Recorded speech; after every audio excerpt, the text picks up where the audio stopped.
সুপ্রিয় দর্শক, স্বাগত জানাচ্ছি আজকের সম্পাদকীয়তে। আমাদের আজকের আলোচনার শিরোনাম পাকিস্তানের সাথে সম্পর্কে কি আসে যায়। আর এই নিয়ে আলোচনার জন্য আমাদের স্টুডিওতে আমন্ত্রণ জানিয়েছি, আমার ডান দিক থেকে পরিচয় করে দিচ্ছি, রয়েছেন সাবেক রাষ্ট্রদূত ও কূটনৈতিক বিশ্লেষক ডক্টর ওয়ালিউর রহমান, রয়েছেন সেক্টর কমান্ডার্স ফোরামের মহাসচিব সাংবাদিক জনাব হারুন হাবিব, এবং রয়েছেন আরেকজন সাংবাদিক এবং ৭১-এর ঘাতক দালাল নির্মূল কমিটির ভারপ্রাপ্ত সভাপতি জনাব শাহরিয়ার কবির। আপনাদের তিনজনকে স্বাগত জানাচ্ছি আজকে আমাদের আলোচনা অনুষ্ঠানে। দর্শক জানিয়ে রাখি, আমাদের আলোচনায় আপনি অংশ নিতে পারবেন, এই জন্য আপনাকে ফোন করতে হবে। আপনার যে নম্বরগুলো পর্দায় দেখতে পারেন সেই নম্বরে, এছাড়া ফেসবুক অথবা SMS এর মাধ্যমে আপনাদের মন্তব্য সরাসরি এই অনুষ্ঠানে পাঠাতে পারবেন। আলোচনা শুরু করার আগে এখন পর্যন্ত যে শিরোনামগুলো আছে সেগুলো আমরা একটু দেখে নিই। মুক্তিযুদ্ধে শহীদদের সংখ্যা নিয়ে প্রশ্ন তুলে বেগম জিয়া প্রমাণ দিয়েছেন এখনো ভুলতে পারছেন না পাকিস্তানকে। সরওয়ার্দী উদ্যানের সমাবেশে প্রধানমন্ত্রী।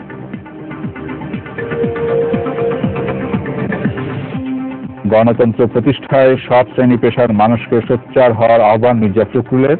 বললেন, দেশে এখন দুর্নীতি নৈরাজ্যের মহোৎসব চলছে।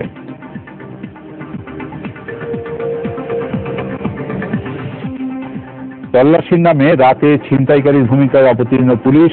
ব্যাংক কর্মকর্তাকে নির্যাতনের ঘটনায় অভিযুক্ত এসআই মাসুদ ক্লোজ।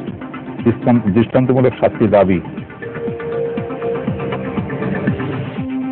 সরকারিভাবে এবার হজে যেতে খরচ পড়বে ৩,৬০,০০০ টাকা। জাতীয় হজ নীতি ও হজ প্যাকেজ ২০১৬-র খসড়া মন্ত্রিসভায় অনুমোদন।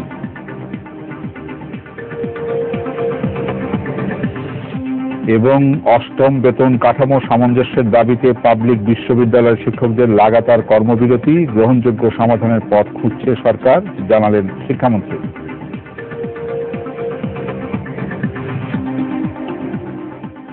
আমরা শিরোনামগুলো দেখলাম। আমরা এখনকার একটা ইস্যু নিয়ে আজকের আমাদের আলোচনা, এটা নিয়ে আমরা আগেও গত সপ্তাহে আলোচনা করেছিলাম, যখন আমাদের একজন কূটনীতিককে গত সপ্তাহে পাকিস্তান বহিষ্কার করেছিল, ৪৮ ঘন্টার মধ্যে সরিয়ে নিতে বলেছিল। তো আমরা বিষয়টি নিয়ে আলোচনা এখনো আছে।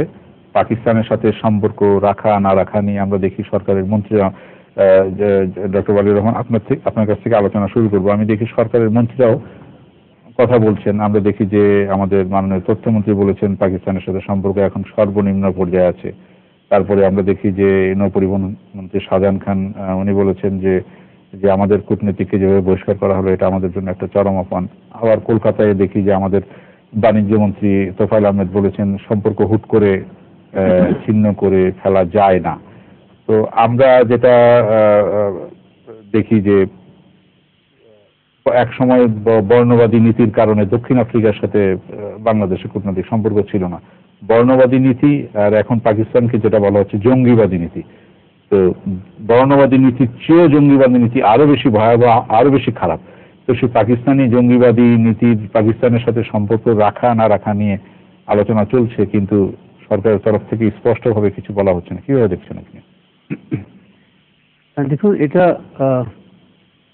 সবারই চিন্তার ব্যাপার। তবে আমি মনে করব যে একটা রাষ্ট্রের সঙ্গে সম্পর্ক সৃষ্টি হয় কিছু কিছু কন্ডিশনসের উপরে।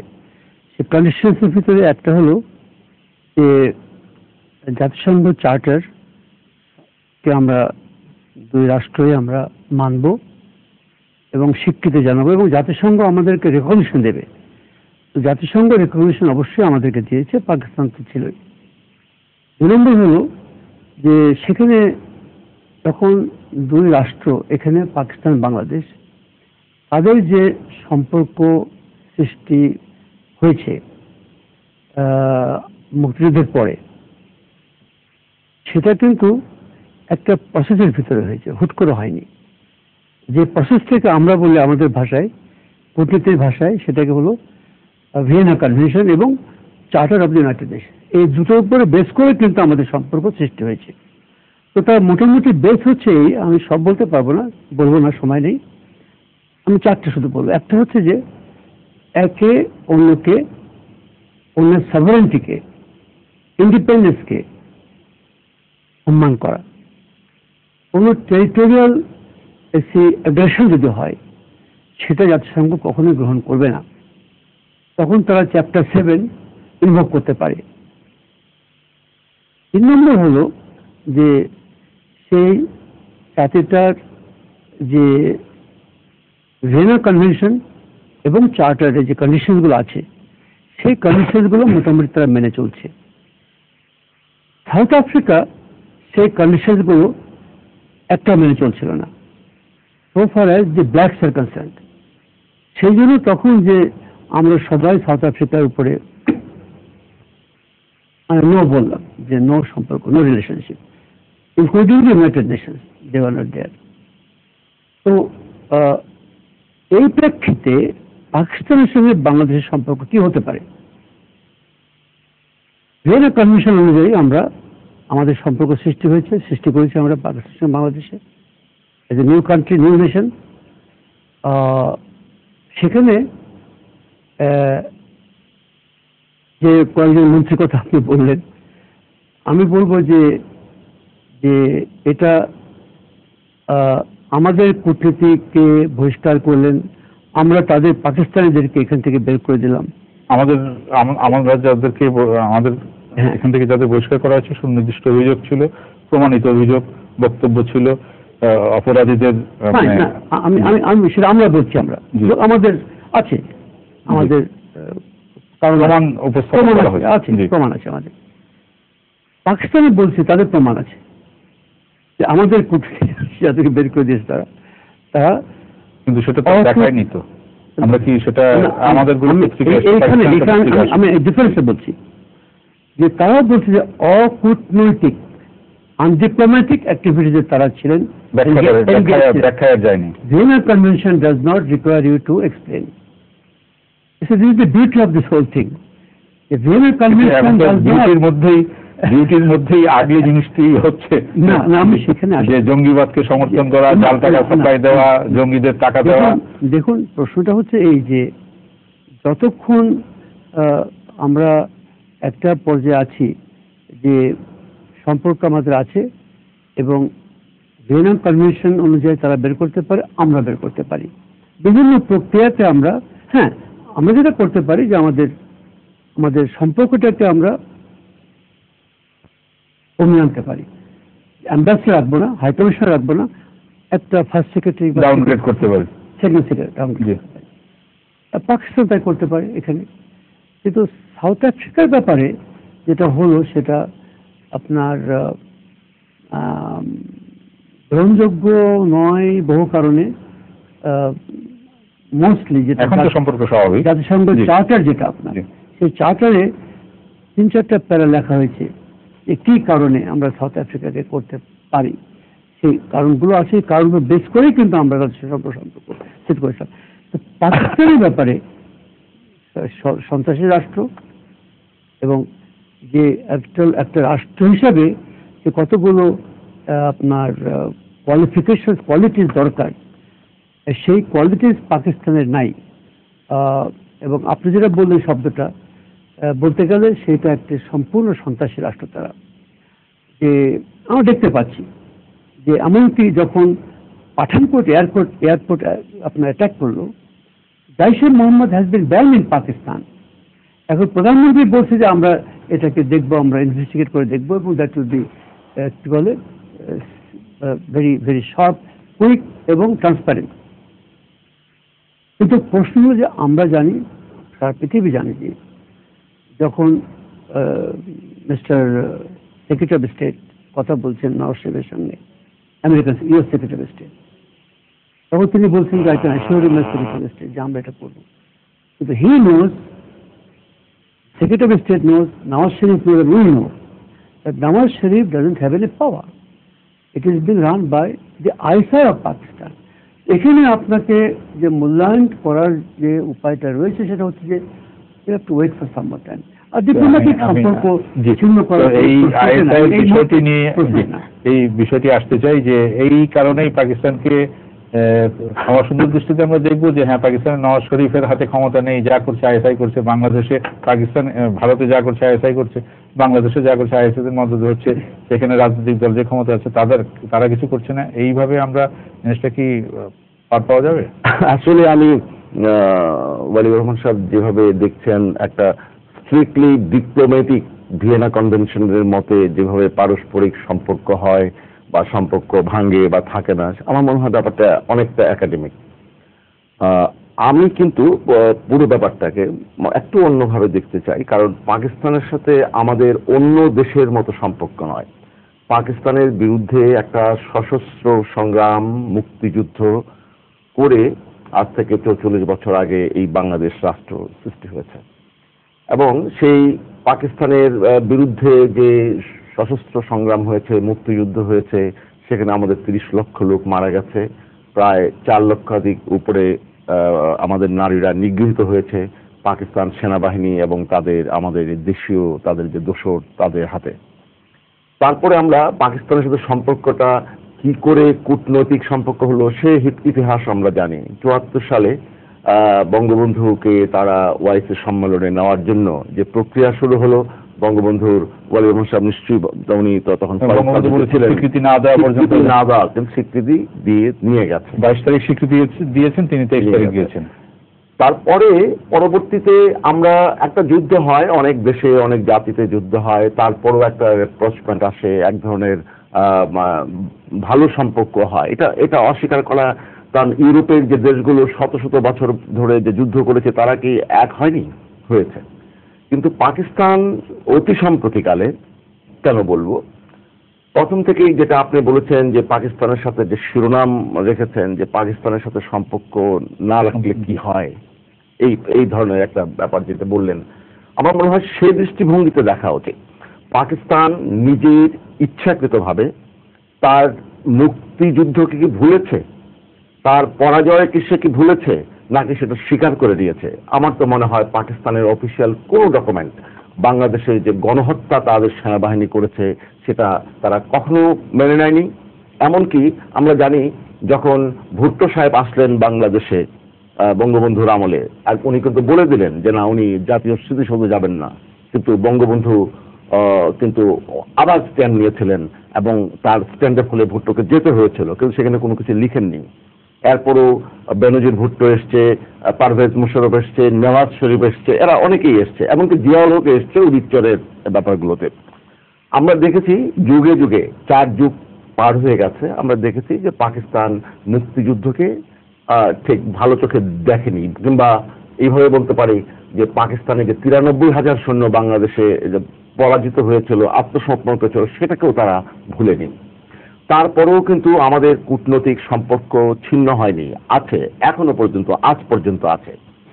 অতি সম্প্রতি আমরা যদি দেখি, পাকিস্তান সরাসরি 71-এর মুক্তিযুদ্ধে তার সেনাবাহিনীর যে নৃশংসতা এটাকে অস্বীকার করেছে। এটা বাংলাদেশের মানুষকে নতুন করে জানিয়ে দিচ্ছে যে 1971 সালে তারা কি করেছিল। আমি তো মনে করি একদিক দিয়ে একটা ভালো কাজ করেছে পাকিস্তান। মুক্তিযুদ্ধ 44 বছর হয়ে গেছে, 4 যুগ হয়ে গেছে। অনেকেই কিন্তু এটা ইতিহাসের একটা পার্ট বলে মনে করত। পাকিস্তানের এই অস্বীকারের ফলে আবারও বাংলাদেশের মানুষের কাছে 1971 সাল নতুন করে ফিরে আসছে।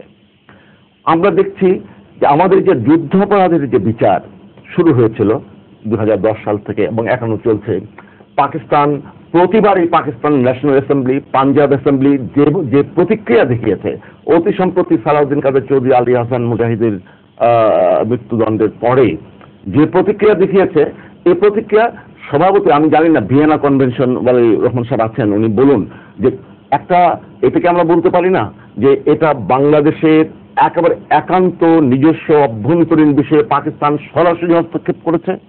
তাও কিন্তু করেছে। তারপরে তাদের কূটনৈতিক ডাকা হয়েছে, ওরা আমাদের পাল্টা হিসেবে ডেকেছে। অন্যদিকে আরেকটা জিনিস দেখুন যে 1 বছর আগে, গত বছরের জানুয়ারি মাসে আমরা দেখেছি যে পাকিস্তানের মোহাম্মদ মাজহার খান বলে একজন কারেন্সি রেকেটারিং তাকে হাতে নাতে ধরা হয়েছে। পাকিস্তান তাকে তুলে নিয়ে চলে গেছে, থানার থেকে নিয়ে চলে গেছে। অন্যদিকে আবার দেখা গেল যে পাকিস্তান আরেকজন ফারিয়া আরশাদ না কি জন একজন কূটনৈতিক ছিলেন, দ্বিতীয় পর্যায়ের সচিব এমবাসিতে, জেএমবির যাদেরকে ধরা হয়েছে তাদের কোর্টে স্বীকারোক্তি দিয়েছে, সে তাদেরকে টাকা পর্যন্ত দিয়েছে। এগুলো হচ্ছে স্পেসিফিক। এরপরে পাকিস্তান কি করলো, আমাদের যে মৌসুমী রহমান যিনি ছিলেন আমাদের যে ওখানকার head of chancellery, acting high commissioner কদিন ছিলেন, তাকে জাস্ট পাল্টাপাল্টি করার জন্য উইদাউট শোয়িং এনি রিজন, অন্তত সেদিন, পরবর্তীতে তারা এটা সেটা বলেছে, পাকিস্তান অফিসিয়ালি বলেনি, পাকিস্তানের কিছু কাগজ বলেছে তার বিরুদ্ধে হতে, আর দেখুন তখন পর্যন্ত তারা বলেনি, তাকে 48 ঘন্টা পাকিস্তান থাকতে বলছে। এই যে আচরণগুলো, এই আচরণগুলো কি কূটনৈতিক সম্পর্ক রাখার পক্ষে কোনো ইতিবাচক মানে ভূমিকা রাখছে?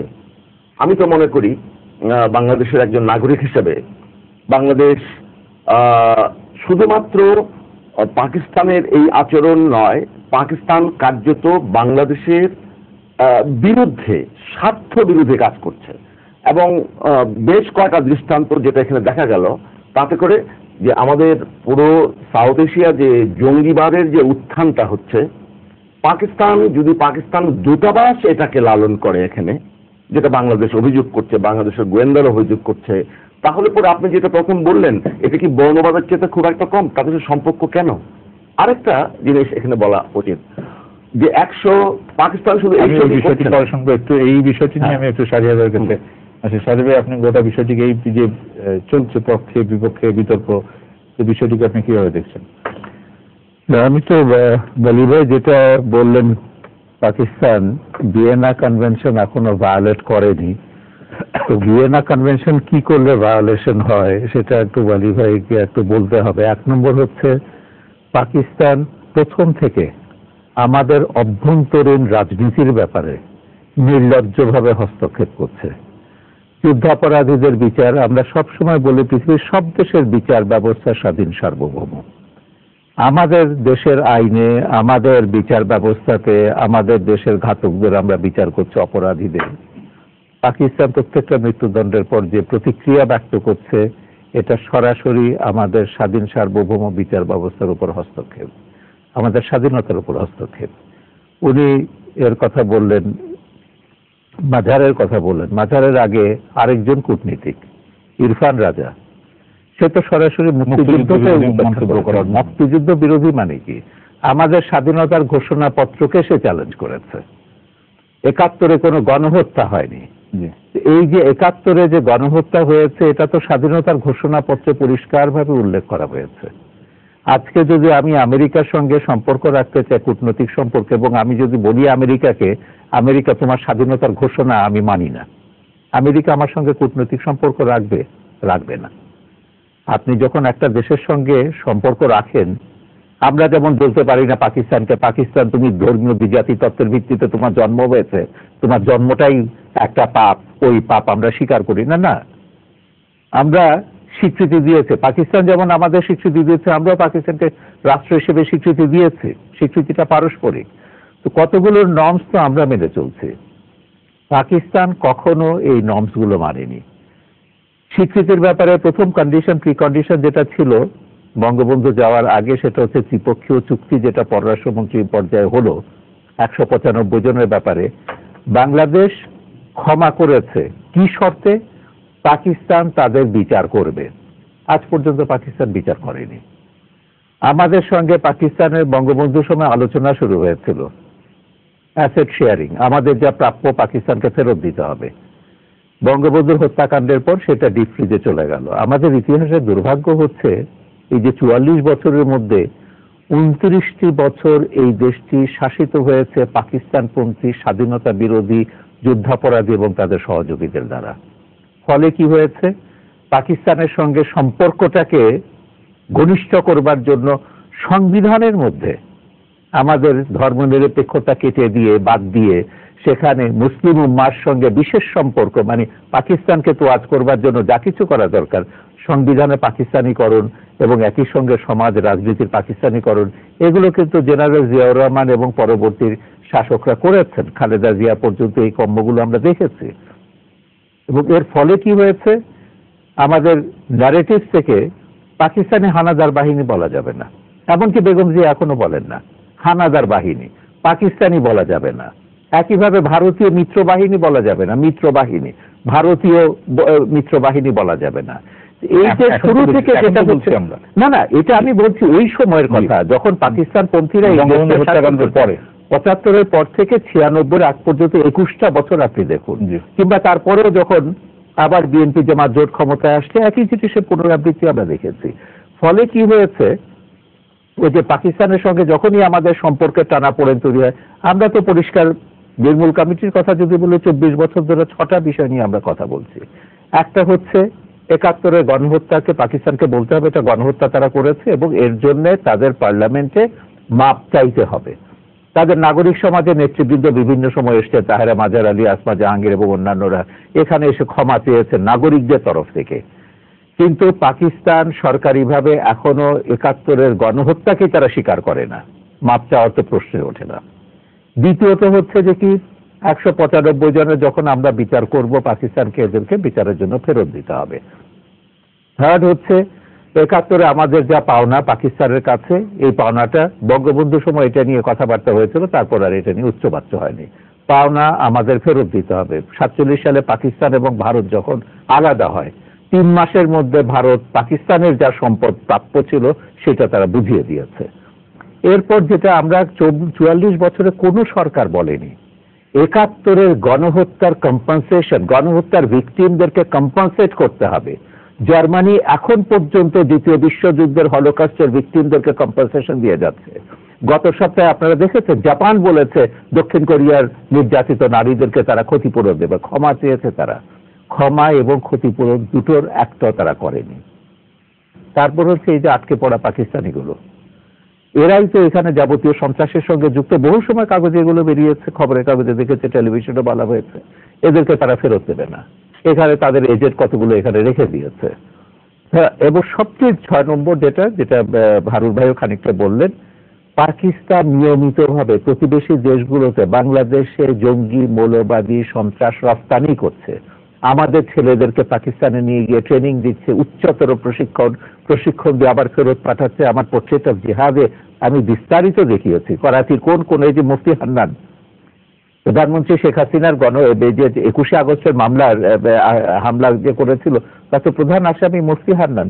সে তো পরিষ্কার বলেছে করাচির কোন মাদ্রাসাতে তাকে নিয়ে যাওয়া হয়েছে, প্রশিক্ষণ দেওয়া হয়েছে, তারপর আফগানিস্তানে প্রশিক্ষণ দেওয়া হয়েছে, জিহাদ করেছে, ফিরে এসছে, এখানে নতুন করে জিহাদ রিক্রুট করেছে।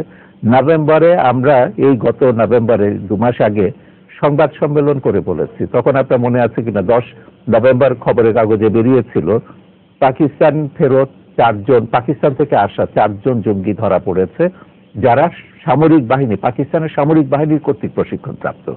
তারা এখানে এসছে রিক্রুট করবার জন্য, আরো জঙ্গি প্রশিক্ষণের জন্য, এবং তারা স্বীকার করেছে তাদের গত আগে 3 মাসে 50 জন এসছে। এটা তো একটা স্লিপার সেলের বক্তব্য। আরো যারা ধরতে পারা যায়নি, ধরা যায়নি, আরো যে কত শো এসছে, কত হাজার এসছে আমরা জানি না। নিয়মিতভাবে তারা এটা করছে, তাদের দূতাবাস এগুলো করছে, টাকা দিচ্ছে দূতাবাস, হাতে নাতে আমাদের গোয়েন্দারা পুলিশ ধরেছে। পাকিস্তান যেভাবে তাদেরকে নিয়ে গেছে সেটাও আমি মনে করি ভিয়েনা কনভেনশনের পরিষ্কার লঙ্ঘন। ইম্পিউনিটি, হ্যাঁ, ডিপ্লোম্যাটিক ইম্পিউনিটি তাদের আছে, ইমিউনিটি সেটা মাজার খান যে কর্মচারী, তার মাজার খানের ইমিউনিটি কি করে আসে? যে সে তো আমাদের দেশীয় আইনে, যেটা ওয়ালি ভাই সে অপরাধ করেছে এবং হাতে নাতে জাল টাকা সহ তাকে হাতে নাতে আমাদের গোয়েন্দারা ধরেছে এবং যেভাবে তাকে তুলে নিয়ে গেল। সেই জন্য আমি যেটা বলতে চাইছি যে আমাদের সরকার এখন একটু শক্ত হওয়া দরকার। পাকিস্তানের ব্যাপারে ওয়ালি ভাই যেটা বললেন, সমস্যাটা কোথায় হওয়া দরকার বলছেন আপনি, আমি ডক্টর ওয়ালির কাছে আসি যে শক্ত হওয়া দরকার সেভাবে বলছেন। আমরা দেখি কোন কোন বিষয়ে সরকার খুব তৎপর, যেমন সৌদি আরবের সাথে যে সৌদি আরবের জোটে যোগ দেওয়ার ব্যাপারে খুবই তৎপর সৌদি আরবের, এবং এটা কি হচ্ছে ইরানের সাথে, ইরানের থেকে অবরোধ প্রত্যাহার হওয়ার ফলে ইরানের যে আমাদের একটা সম্ভাবনা ছিল সেই সম্ভাবনাকে নষ্ট করে দিয়ে আমরা সৌদি আরবের সাথে দ্রুত জোটে যোগ দিই। না, পাকিস্তান আছে সেই জোটে, সেই জোটে পাকিস্তান আছে। সেই ব্যাপারে যতটুকু না আমরা সিরিয়াস, অন্য এই বিষয়গুলোতে আমাদের দেশে জঙ্গিবাদ ছড়িয়ে দেওয়ার ব্যাপারে পাকিস্তানের যে এই যে ভূমিকা, আমরা সেখানে আমরা সিরিয়াস হতে পারছি না। কি বলবেন আপনি?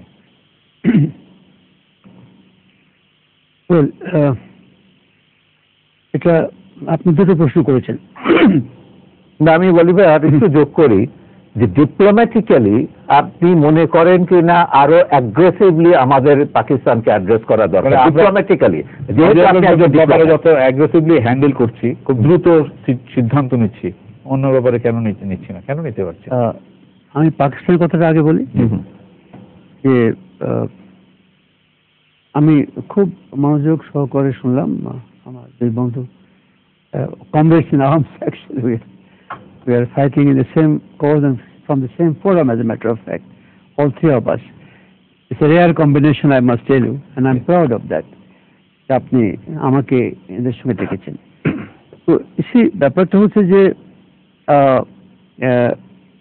যে শুধু তাই না যে এই প্রশ্নটা বলার আগে আমি একজন দর্শকের প্রশ্ন নিয়ে নিই। একজন দর্শক আছেন, জি দর্শক আপনার নাম বলে প্রশ্ন করুন। আসসালামু আলাইকুম। ওয়ালাইকুম আসসালাম। আমি ওই যে নরসিংদী থেকে বলছি, সাইফুল ইসলাম। আমার প্রশ্ন হচ্ছে স্যারের কবির যে ওনার কাছে ওনার প্রশ্ন হলো স্যারের কবির সাহেব আমি বলতে চাই যে 1971 সালে যে মুক্তিযুদ্ধ হয়েছিল সেখানে 195 জন পাকিস্তানি চিহ্নিত যুদ্ধ অপরাধী ছিল, তাদের বিচার কি আদৌ করা সম্ভব কিনা এবং যদি করে থাকে বাংলাদেশ সরকারি ব্যাপারে কি পদক্ষেপ নেবেন একটু জানতে চাই। ধন্যবাদ আপনাকে। উনি দিবেন এই উত্তর, আগে আমরা ডক্টর ওয়ালির বক্তব্যটা শুনে নিই। জি, যেটা বলছিলাম পাকিস্তানের ব্যাপারে কেন কম সিরিয়াস, যেভাবে সৌদি আরবের ব্যাপারে serious. It's a very delicate thing now. আমরা অবশ্যই যেভাবে আমার দুই কমরেডস ইন আর্মস যেভাবে তারা শক্তভাবে কন্ডেম করেছেন, যা পাকিস্তান করছে শুধু বাংলাদেশ না, বাংলাদেশ, ভারত, শ্রীলঙ্কা, নেপাল, অল ওভার। এবং এই জন্য তো বলা হচ্ছে যে আমরা বলছি যে বলছি যে পাকিস্তান হচ্ছে epicentre of terrorism in this south Asian reason. এবং তারা তো অস্বীকার করে না, আমেরিকা অস্বীকার করে না, কিন্তু সেখানে আমেরিকা তো সেটা তৈরি করেছে। এটা বলতে আমি এটা বলছি সম্পর্কটা খুব কমপ্লেক্স আমেরিকার সাথে পাকিস্তানের। দেখুন, আমরা যে কথাটা যেটা বলতে পারি বা করতে পারি, আমি একমত শাহরিয়ার কবির সাহেব যে শেষ কথাটা বললেন যে diplomacy vis-a-vis Pakistan is not as aggressive, or it is not as aggressively being pursued যেটা হওয়া উচিত শুরু থেকে, এখন থেকে না। ইনক্লুডিং যে এই যে এক্সপালশন হলো, আমাদের যে সিডিএ ছিলেন তাকে এক্সপেল করলো, এবং ওদেরকে যে আমাদের খবর আছে হাতে, আমাদের মেটেরিয়ালস আছে যে তারা কি করছিল, হাতে ধরা পড়েছে তারা। কিন্তু আমাদের যে সিডিএ ছিলেন তার সম্বন্ধে তারা সেরকম কিছু বলতে পারেনি। বাট স্টিল আমি সেখানে ভিয়েনা কনভেনশনে কভার দিচ্ছি। কিন্তু ফ্রম আওয়ার সাইড আমরা এতটা অ্যাগ্রেসিভলি পারসু করছি না বলে আমার চোখে ওটা লাগে। যেমন ধরেন কি করতে পারি আমরা we can bring it this question, at least আমাদের ক্ষমতা আছে চার্টার অনুযায়ী, টু দি ইসলামিক কনফারেন্স, যে পাকিস্তান ইজ ইন্টারফেয়ারিং, আমাদের আভ্যন্তরীণ ব্যাপারে ইন্টারফেয়ার করছে। এই কথাটা আমরা সৌদি আরবের সাথে ইরানের আমি সেখানে আসছি, জেনারেল অ্যাসেম্বলিতে আমরা তুলতে পারি এটা, যেহেতু Pakistan is violating certain rules of the game, যে কথাটা আমরা সবাই বলছি এখানে, বাই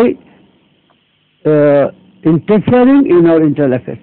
এটা চার্টারের প্রথম কি বলে আমরা প্রিয়াম্বলে এটা আছে যে if you recognize a state and that state happens to be a member of the United Nations, হতে হতে পাকিস্তানের জঙ্গিবাদের যে থাবা আরো বিস্তার করবে না, সেটা আপনি কিভাবে? সেটা সম্পূর্ণ আপনার সঙ্গে আমি একমত। কিন্তু এটা আমরা তার আগে যেটা করতে পারি, এখনো করতে পারি, যে ইয়েতে ওআইসিতে আমরা তুলতে পারি, জাতিসংঘে আমরা নিয়ে আসতে পারি এটা। এবং আমাদের এখন যে অবস্থাটা দেখতে পাওয়া যাচ্ছে, আমাদের এনাফ এভিডেন্স আমাদের হাতে আছে যেটা নিয়ে আমরা যেতে পারি সেখানে। সেটা কি তাহলে অ্যাগ্রেসিভ হবে যে এইভাবে এই মোশনে? যে আমার কাছে মনে হয় এটা স্লো মোশন বা না, আসলে মানে অ্যাগ্রেসিভনেসটা বোধহয় আপনি ঠিকই বলেছেন যে সৌদি আরবের সঙ্গে যেভাবে বাংলাদেশ গেল সেটা একটা এক ধরনের অ্যাগ্রেসিভি হয়েছে, কিন্তু সেক্ষেত্রে পাকিস্তান যে এই যে ক্রমাগতভাবে ধারাবাহিকভাবে এবং সম্প্রতিকালে তো আরো বেশি একেবারে অ্যাগ্রেসিভলি এন্টি বাংলাদেশ ভূমিকা নিয়েছে, অ্যাগ্রেসিভলি 1971 বিরোধী ভূমিকা নিয়েছে, অ্যাগ্রেসিভলি বাংলাদেশের জুডিশিয়ারির এগেনস্টে সে দাঁড়িয়েছে, ন্যাশনালিজম থেকে শুরু করে সবই। সেক্ষেত্রে আমাদের পররাষ্ট্র প্রতিমন্ত্রী কিছু বলেছেন, কিন্তু আমাদের মন্ত্রীরা কিন্তু বলছেন না, আমি পররাষ্ট্র সরকারের সেই ধরনের কোনো হয়নি। আমি একেবারে শাহরিয়ার কবিরের সাথে সম্পূর্ণভাবে একমত যে আমাদের পাকিস্তানের ব্যাপারে আর বোধহয় নমনীয় হওয়ার কোনো সুযোগ নেই। আমি মনে করি, আমরা জানেন যে জাস্ট মাত্র 14 তারিখে ডিসেম্বর মাসের আমরা সেক্টর কমান্ডার্স ফোরাম থেকে একটা ডেমনস্ট্রেশন করেছি, করে পাকিস্তান এমবেসিতে গেছি, যে আমরা একটা মেমোরেন্ডাম পাকিস্তান সরকারকে দিয়েছি। সেখানে আমরা কতগুলো দাবি করেছি এবং আজকে একটু বলি, সেটা হচ্ছে যে আমরা সবকিছু মিলে যে 195 জন যুদ্ধ অপরাধী যারা আমাদের বাংলাদেশ যাদেরকে আইডেন্টিফাই করেছিল, শাহরিয়ার বলেছেন যে তাদেরকে কি শর্তে ফিরে নিয়ে গেছে। পাকিস্তান পররাষ্ট্র মন্ত্রণালয়ের তারপরে স্টেটমেন্ট আছে যে তারা তাদের বিচার করবে, যদিও দিল্লি চুক্তিতে নেই, ত্রিপক্ষ চুক্তিতে নেই, এখানে আছে, সেটা করেনি। আমাদের মানে প্রাক আমাদের স্বাধীনতা যে সম্পদ সেটা তারা ফেরত দেয়নি, তারপরে অবাঙালি যে তাদেরকে তারা ফেরত নেয়নি, তারা মানবতর জীবনযাপন সেখানে করছে, এবং আমাদের যুদ্ধপরাধ বিচার, অভ্যন্তরীণ রাজনৈতিক হস্তক্ষেপ করছে। এসব ব্যাপারগুলো বোধহয় আর হালকা করে দেখবার কোনো সুযোগ নেই বাংলাদেশের পক্ষে। কাজে আমি মনে করি বাংলাদেশ সরকারের সর্বোচ্চ অগ্রাধিকারের ভিত্তিতে পাকিস্তানের সাথে সম্পর্ক না রাখার বিষয়ে অবশ্যই চিন্তা করতে হবে। তা যদি না করা হয়, যে ক্ষতিগুলো পাকিস্তান থেকে করা হচ্ছে যুগের পর যুগ, সম্প্রতিকালে আরো বেশি, যেভাবে তারা এখানে তাদের লোকজন রেখে একদম আরেকটা নতুন পাকিস্তান তৈরির চিন্তা করছে, সেটা বোধহয় বর্তমান যারা মুক্তিযুদ্ধের পক্ষের সরকার আছেন, মুক্তিযুদ্ধের চেতনা ধারণকারী সরকার আছেন, একটা সময় হয়তো আসবে তখন হয়তো তার কিছুই করার থাকবে না, আমি মনে করি। শাহরিয়ার ভাই, আপনার কাছে যে প্রশ্ন ছিল যে 100 প্রশ্নের সঙ্গে আমি যেটা সম্পর্কিত, যেটা আমি ওয়ালি ভাই প্রথমবার যে কথাটা বলেছেন যে সম্পর্কটা আমরা কূটনৈতিক সম্পর্ক সম্পূর্ণ ছিন্ন করব নাকি এটাকে কমিয়ে আনবো, এইটা একটা গুরুত্বপূর্ণ বিষয় যাব যে নালিশ করার বিষয় যেটা আছে। কারণ এখনই যদি আমি কূটনৈতিক সম্পর্কটি ছিন্ন করে দেই, কতগুলো প্রবলেম যেটা দেখা যাবে, পররাষ্ট্র মন্ত্রণালয় বলেছে ওআইসিতে আমাদের অবস্থানটা কি হবে। আমি কি ওআইসি সামিটে পাকিস্তানের পাশে বসতে পারবো? কূটনৈতিক সম্পর্ক ছিন্ন করলে আমি সেখানে যেতে পারবো না। কূটনৈতিক সম্পর্ক ছিন্ন করলে আমি সার্কেও যেতে পারবো না, সার্কের নেক্সট সামিট তো পাকিস্তানে। তো এই কূটনৈতিক সম্পর্ক ছিন্ন করলে এখন যে সৌদি আরবের যে জোট হয়েছে সেখানেও আমি যেতে পারবো না। কূটনৈতিক সম্পর্ক পুরোপুরি ছিন্ন করলে এই টেকনিক্যাল কতগুলো প্রবলেম আসবে, এতটা অ্যাগ্রেসিভ বাংলাদেশ হবে কিনা। কিন্তু এগুলো আদায় করবার জন্য যে কূটনৈতিক পদক্ষেপগুলো নেওয়া দরকার, আমাদের এখানে একটা অফিস থাকুক, জাস্ট কিছু সামান্য কিছু ভিসা দেবে এবং ব্যবসায়িক বাণিজ্যিক যে সম্পর্ক একটা থাকতে পারে, বাণিজ্যিক মিশন একটা থাকতে পারে, কিন্তু এত বড় দূতাবাস রেখে তাদের আমাদের জঙ্গিদের পৃষ্ঠপোষকতায় ভারতীয় জাল টাকার নোট তাদের দূতাবাসের মাধ্যমে আসবে, বাংলাদেশ হয়ে ভারতে যাবে, এই এত বড় দূতাবাস এখানে তো রাখার দরকার নেই। ইসলামাবাদেও আমাদের এত বড় দূতাবাস রাখার দরকার নেই। আপনি জানেন কিনা ওদের তো পরিকল্পনা যেটা হয়েছিল বেগম জিয়ার সময়, আপনারা এটা এই সরকার এসে বন্ধ করেছে। ওয়ালি ভাই, আপনি বোধহয় জানেন পৃথিবীর সবচেয়ে বড় দূতাবাস বেগম জিয়ার গভর্নমেন্ট এটা খোলার পরিকল্পনা নিয়েছিল ইসলামাবাদে। আমি গিয়েছি, দেখে এসেছি, বিশাল জমি, ইন্ডিয়ার সেখানে 5 গুণ বড় দূতাবাস খোলার পরিকল্পনা করেছিল জামাতরা যখন ক্ষমতায় ছিল। আমার কথা হচ্ছে যে কি এগুলোকে কমাতে হবে, কিন্তু জোর দিতে হবে সমস্ত আন্তর্জাতিক ফোরামে। আমি বর্তমান পররাষ্ট্রমন্ত্রীকে ওইভাবে বলতে শুনিনি, কিন্তু আগে যে দীপুমণি যখন পররাষ্ট্রমন্ত্রী ছিল, দীপুমণি কিন্তু প্রত্যেকটা আন্তর্জাতিক ফোরামে ক্ষমার ব্যাপারে বলেছে, ক্ষতিপূরণের ব্যাপার না বললেও যে প্রাপ্যর ব্যাপারটা, যেটা অ্যাসেট শেয়ারিং এর ব্যাপারটা, যে অ্যাসেট শেয়ার এটা করতে হবে। পাকিস্তান তখন একটা জোহা তুলেছিল যে অ্যাসেট শেয়ার করতে গেলে তো লায়াবিলিটিসও শেয়ার করতে হয়, কিন্তু আমি পরে দেখেছি যে কিনা লায়াবিলিটি শেয়ারিং এর হয় না, এই ধরনের পরিস্থিতিতে শুধু অ্যাসেটটাই শেয়ার করতে হয়। যার ইউনিক এক্সাম্পল হচ্ছে 47-এ ইন্ডিয়া পাকিস্তানের যে পার্টিশন যেটা হলো। তো এখন আমাদের পাওনাগুলো হিসেব নিকেশ করে আমাদের পেতে হবে। কূটনৈতিক সম্পর্ক ছিন্ন করলে এই আটকে পড়া পাকিস্তানিগুলোর কি অবস্থা হবে? আমরা কি ফেরত দিতে পারবো? আমাদের এগুলোকে ফেরত যেতে হবে। এটা শামসুর রহমান সে কবে লিখেছিলেন যে ফিরিয়ে নাও ঘাতক কাটা, আজকের কবিতা না। এগুলোকে ফেরত নিতে হবে। আমাদের কথা হচ্ছে পাওনাটা আমাদের আদায় করতে হবে। পাওনা আদায়ের জন্য যতগুলো ফোরামে যাওয়া দরকার আমাদেরকে যেতে হবে, আরবিট্রেশনে, ইন্টারন্যাশনাল কোর্টে, সব জায়গাতে যেখানে যাওয়া দরকার। আমরা সমুদ্র সীমার ব্যাপারে যদি আমরা যেতে পারি আন্তর্জাতিক আদালতে আমাদের প্রাপ্য সম্পদ আদায় করার জন্য, ভিকটিমদের ক্ষতিপূরণের জন্য, কেন আমরা যেতে পারবো না জার্মানি এবং জাপানের দৃষ্টান্ত দেখে? এবং আমি মনে করি এটার যদি বাংলাদেশ মুভ করে আন্তর্জাতিক সম্প্রদায়ের সমর্থন পাবে। সর্বশেষ যেটা হচ্ছে জঙ্গিবাদ রফতানি।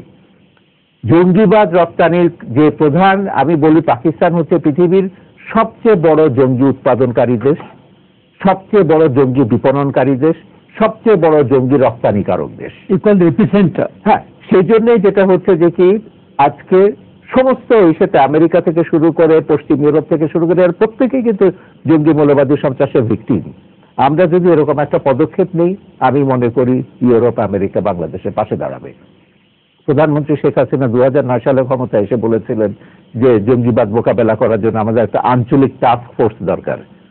পাকিস্তান সেখানে সমর্থন করেনি, সেখানে আসতে চায়নি। আমরা পাকিস্তানকে কেন দরকার? আমরা সারা পৃথিবীকে আঞ্চলিকই বা কেন বলবো? আমরা তো একটা আন্তর্জাতিক টাস্ক ফোর্সের প্রস্তাব প্রধানমন্ত্রী শেখ হাসিনা দিতে পারেন। এবং তার যে সাফল্য জঙ্গি দমনের ক্ষেত্রে আমরা তো দেখেছি যে কোনো ওয়াইসের যে কোনো দেশের থেকে বাংলাদেশের জঙ্গি দমনের সাফল্য বেশি। টার্কি থেকে শুরু করে আপনি ইন্দোনেশিয়া পর্যন্ত দেখুন, গত 6 বছরে 7 বছরে বাংলাদেশ জঙ্গি দমনের ক্ষেত্রে। হ্যাঁ, কিন্তু ওই যে রপ্তানি যদি অব্যাহত থাকে এবং এই দূতাবাসের মতো, পাকিস্তানি দূতাবাসের মতন একটা নিরাপদ ঘাঁটি যদি দুর্গ যদি থাকে, জঙ্গিদের আশ্রয়স্থল যদি থাকে, এটা খুব কঠিন হয়ে যাবে। সেই জন্য যেটা হচ্ছে যে সম্পর্ক একটা কমিয়ে এনে একটা পর্যায়ে রাখতে হবে এইগুলো আদায় করবার জন্য, পাকিস্তানকে আরো শায়েস্তা করবার জন্য। আমি মনে করি কেটে ফেললে তো সম্পর্ক কেটে ফেললে তো শায়েস্তা। আর 195 জনের ব্যাপারে আমি পরিষ্কারভাবে বলছি, 73-এর আইনটা করা হয়েছিল প্রধানত 195 জনের জন্য। ওয়ালি ভাই এই আইন প্রণেতাদের একজন, যিনি ড্রাফটের মধ্যে, এবং ওয়ালি ভাইও বলেছেন যে শেষ মুহূর্তে যখন তারা ওই যে অটো চিফটেরার যখন এই আইনটার খসড়াটা ইসে করছিলেন, ওয়ালি ভাই তার কাছে গিয়েছিলেন, তখন বলেছিলেন তোমরা অক্সিলারি ফোর্সটা যোগ করে দাও এখানে।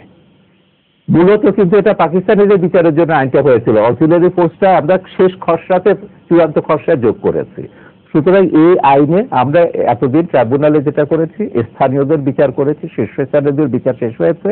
আমরা নভেম্বর থেকে পরিষ্কার বলেছি অবিলম্বে 195 জন প্লাস, আমি শুধু 195 বলবো না, কারণ এদের বাইরেও অনেক যুদ্ধাপরাধী আছে, যেমন ফেরদৌসী প্রিয়ভাষিনী, তিনি তার উপর নির্যাতনের জন্য যাদের নাম বলেছেন তাদের কেউ 195 জনের তালিকা নেই। আমরা 99 সালে একটা বই বার করেছিলাম, টর্মেন্টিং 71, বাংলা নাম ছিল 71 দুঃসহ স্মৃতি। সেখানে সেই ভিকটিমদের টেস্টিমনি নিয়েছিলাম যারা পাকিস্তানিদের দ্বারা নির্যাতিত হয়েছেন, নাম বলতে পেরেছেন। ব্রিগেডিয়ার মজুমদার থেকে শুরু করে কর্নেল হাসান থেকে শুরু করে ফেরদৌসী প্রিয়ভাষিনী, প্রত্যেকে এরা নাম বলেছেন। এই নামগুলো কিন্তু 195 জনের মধ্যে নেই। সেজন্য আমরা বলছি 195 প্লাস এদের বিচার অবিলম্বে শুরু করতে হবে। পাকিস্তানকে বলতে হবে যদি ফেরত দাও, না হলে ইনঅ্যাবসেন্সিয়া, আমরা অন্যদেরও তো ইনঅ্যাবসেন্সিয়া বিচার করেছি, এদের ইনঅ্যাবসেন্সিয়া আমাদের ট্রাইব্যুনালে বিচার করা যাবে। এবং এই বিচারিক প্রক্রিয়ার মধ্যে দিয়ে সারা পৃথিবী জানবে 71-এ পাকিস্তানি হানাদার বাহিনী এখানে কি ভয়াবহ, কি ব্যাপক, কি নৃশংস গণহত্যা করেছিল। বিশ্ববাসীকে এটা জানতে হবে। ইসলামের নামে এই যে হত্যাকাণ্ড আজকে আইএস আল কায়দা যেটা করেছে, 1000 গুণ বেশি তো 71 সালে পাকিস্তান করেছে। বলে আপনি কি স্যারের ভাই যে কথাগুলো বললেন যে করা উচিত বা করতে হবে, আমাদের সরকারের কর্মকাণ্ডে কি সেই ধরনের লক্ষণ দেখতে পাচ্ছেন আপনি, বা নাকি বক্তৃতা বিবৃতির মধ্যেই সীমাবদ্ধ, কয়েকজন মন্ত্রী বলছেন সেটার মধ্যে সীমাবদ্ধ? না না, আমি সেটা বলবো না। আমি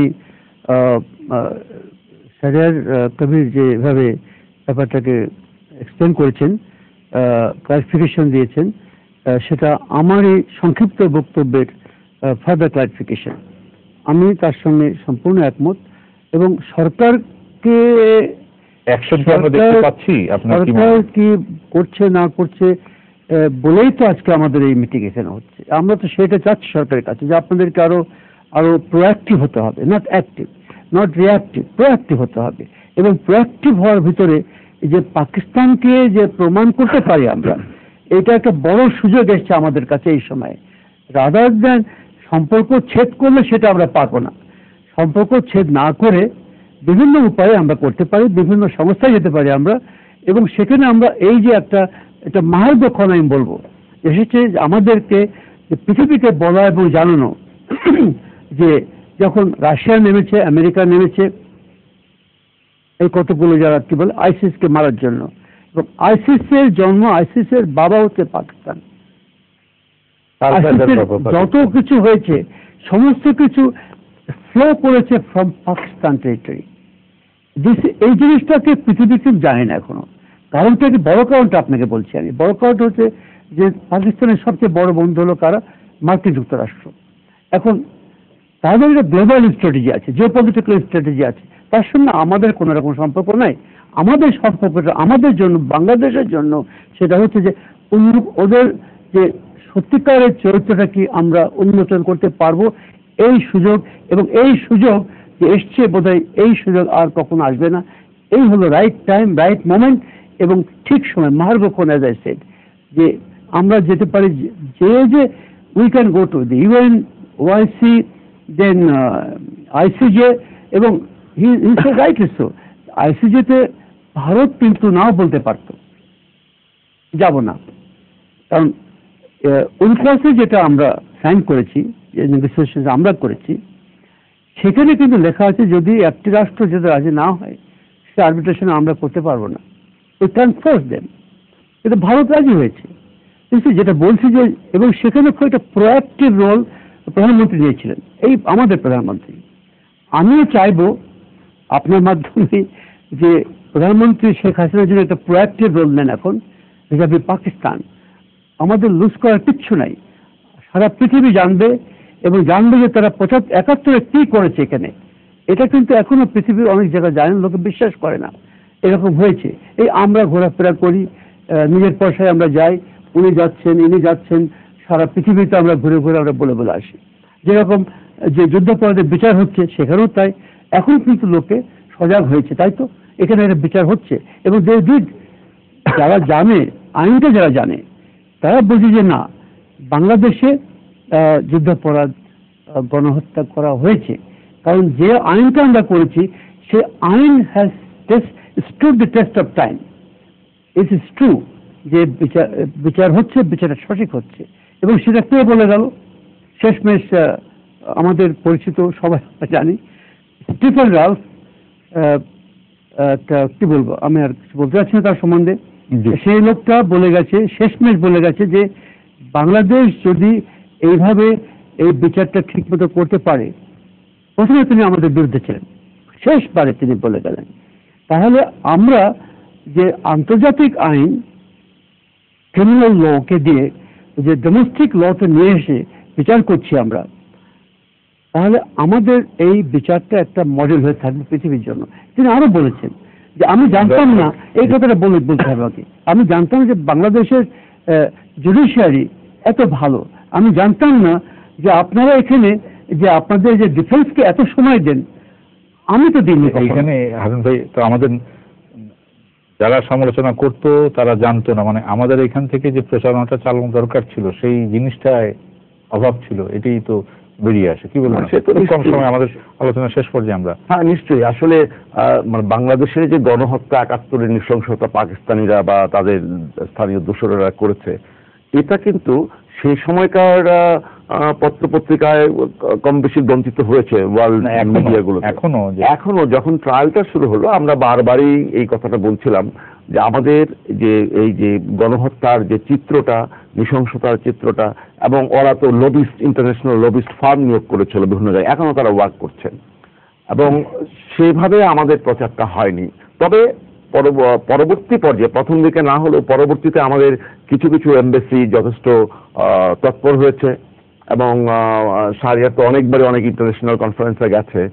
এই আমাদের বাংলাদেশ, এখানে শাহরিয়ার ভাই যেটা প্রায় বলেন যে বেসরকারি পর্যায়ে অনেক সময় বলা, বেসরকারি পর্যায়ে যতটা সরকারি পর্যায়ে প্রচারণাটা তত জোর সেটা হয়নি। সেটা আমরা সবসময় এটা পাকিস্তানেরও দেখেছি। আমরা যে 2010 সালে, তারপর 12 সালে পাকিস্তানের এখানকার স্কলারদের এনেছি, তারাও বলেছেন, আমার ছবিতেও তারা বলেছেন, হাত জোর করে মাপ চেয়েছেন এবং বলেছেন সরকারিভাবে পাকিস্তানকে ক্ষমা চাইতে হবে। আমরা 12 সালে ওখানে নির্মূল কমিটি শাখাও করেছি। কিন্তু সমস্যাটা কোথায় হচ্ছে, ওই যে বললাম 29 বছর, সোজা কথা না, প্রায় 2/3 সময় বাংলাদেশের ইতিহাসের পাকিস্তানপন্থীরা শাসন করেছে। এই যে ইতিহাসের যে দুর্ভাগ্য যেটা আমাদের, এর ফলে কি হয়েছে, আমাদের মনোজগতে এক ধরনের পাকিস্তানি মনোভাব একটা বা পাকিস্তানি আধিপত্য একটা বিস্তার করেছে, বিশেষ করে তরুণ প্রজন্মের মধ্যে পাকিস্তান প্রেম। ওই যে মেয়েরা যখন ক্রিকেট খেলা দেখতে গিয়ে উন্মাদ হয়ে যায়, গালের মধ্যে হ্যাঁ ম্যারি মি আফ্রিদি লিখে, তো এইগুলো কেন হয়েছে? ওই যে খালেদা জিয়ারা, যখন খালেদা জিয়ার পাকিস্তান প্রেম তো সর্বজন বিদিত, এখন তিনি ক্ষমতা থাকতে তো সমাজটাকেও তো ওই পাকিস্তান প্রেমী বানাতে চেয়েছেন। এখন ওইটারই কাউন্টার ন্যারেটিভস আমাদের তৈরি করতে হবে। এখন কাউন্টার ন্যারেটিভ তৈরি করার মাধ্যমে আমরা এই অবস্থা থেকে বেরিয়ে আসব, এই আশাবাদ নিয়ে আমরা আজকের মতো আলোচনা এখানে শেষ করছি। আপনাদের তিনজনকে ধন্যবাদ। সুপ্রিয় দর্শক, আপনারা যারা এতক্ষণ আমাদের সঙ্গে ছিলেন, আপনাদেরকে ধন্যবাদ জানিয়ে আজকের মতো এখানে শেষ করছি। শুভরাত্রি।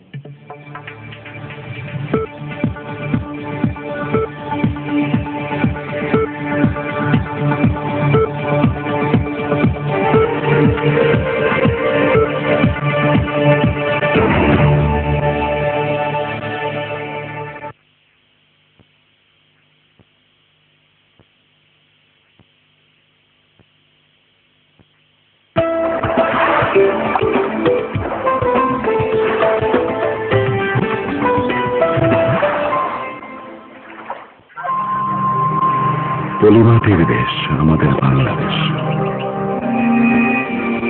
মমতাময় মানুষ, স্নেহময় প্রকৃতি। কিন্তু অনেক সময় দৈনিক প্রকৃতি আঘাত হানে আমাদের নির্মাণে। ঘূর্ণিঝড়, ভূমিকম্পে আমরা হই ভীত, স্থাপনা হয় অরক্ষিত।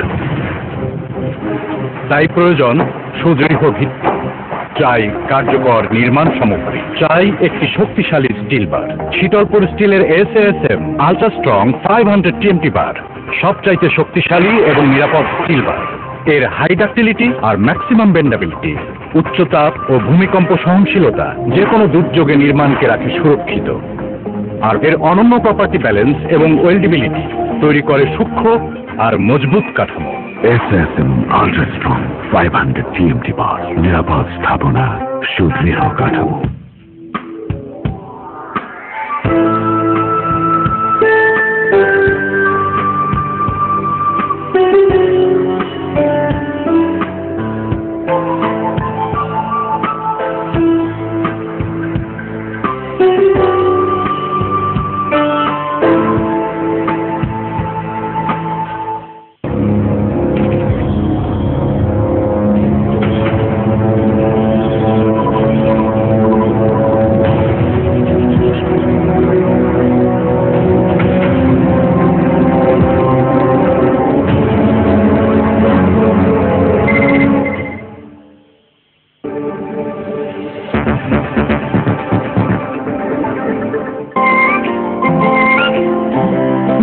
হরলিক্সের 20টি ভাইটাল মাইক্রোনিউট্রিয়েন্ট ও যথাযথ ফিজিক্যাল গ্রোথ আর ডিএসএ ও ব্রেইন ডেভেলপমেন্ট ও ফাংশনে সহায়তা করে।